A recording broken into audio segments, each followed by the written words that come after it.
The process began under an interim minister, Elise Higginbotham. She was with us after the retirement of Francis Rath.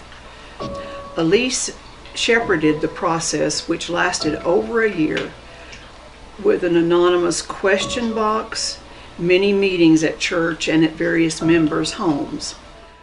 There were some members and friends of First Congregational Church who were beginning to think about it at the time I arrived, still rather quietly, as I recall. But it seemed to me, and I said, that there were good reasons not to engage in that process nor make such a dramatic witness during a period of pastoral transition. New energies combined with ongoing interest to advance a more intentional exploration of First Congregational Church's faith stance toward LGBTQ people, and its willingness to make that faith stance an intentional, open, public witness. We held Bible studies and small group discussions. We invited guest speakers. We had congregational forums. Some of us began to engage more openly as church members in activities and events as part of the local LGBTQ community. Some of our own LGBTQ people began to engage in the life of the Southwest Conference and wider denominational and ecumenical activities openly and visibly. Ruth Striegel, as she has done with the Green Justice Committee, helped a great deal. I was one of the task force chairs for ONA in 2000-2001. It's my opinion that becoming an ONA church was a huge turning point in the history of our congregation. 20 years ago, we were gradually losing membership along with many other mainline Protestant congregations.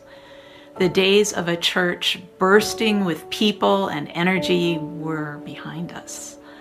Our budget was gradually shrinking along with our membership.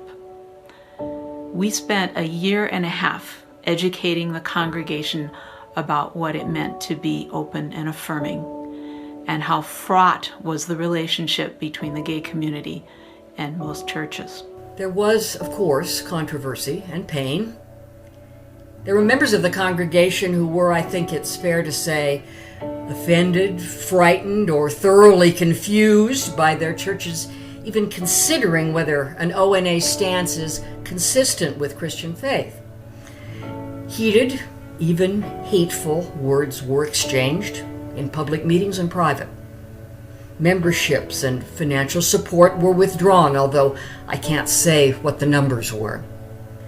Hurt feelings lasted a long time. Some people left the church. I remember my own anguished prayers at that time. Many people during that time remarked to me that we already accepted the gay community, that becoming ONA just wasn't a big deal.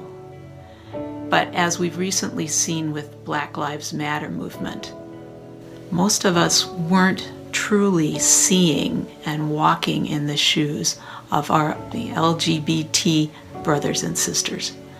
This changed gradually both before and after our ONA vote. But in February of 2001, I had become a member and helped vote in the ONA. And I had many reasons for wanting to vote for that. And when we can all get together and have a cup of coffee, I'd be happy to tell you about them.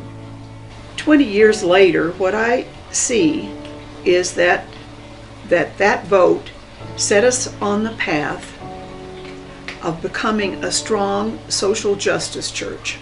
Because we were an ONA church, a gifted minister who had decided to leave the Lutheran church because he wanted to live uncloseted became our pastor. That was Lee Albertson. Because we were an ONA church, a wonderful musician who had been fired from the staff of a conservative church for being gay accepted our offer to be our organist. That was Russ Parker. Because we were an ONA church, Paul Hook and Paul Morbitzer and Rhonda Newby Torres joined our staff.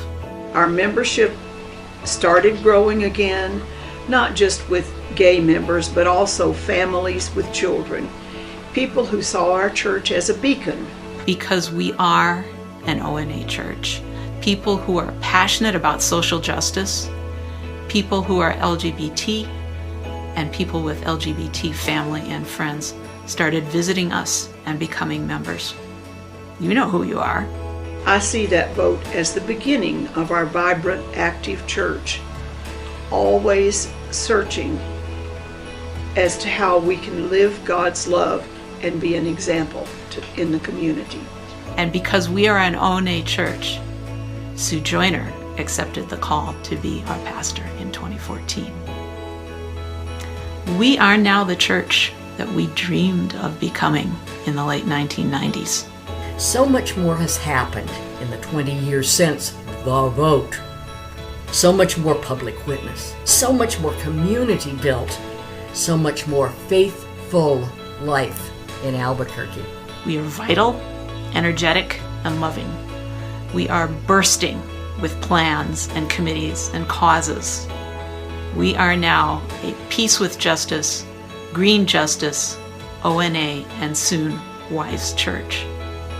We are all these things, but it started when we undertook the work of becoming and living into our covenant as an open and affirming congregation. God bless you, friends, and everything you are and everything that God has called you to be. Happy anniversary, everyone.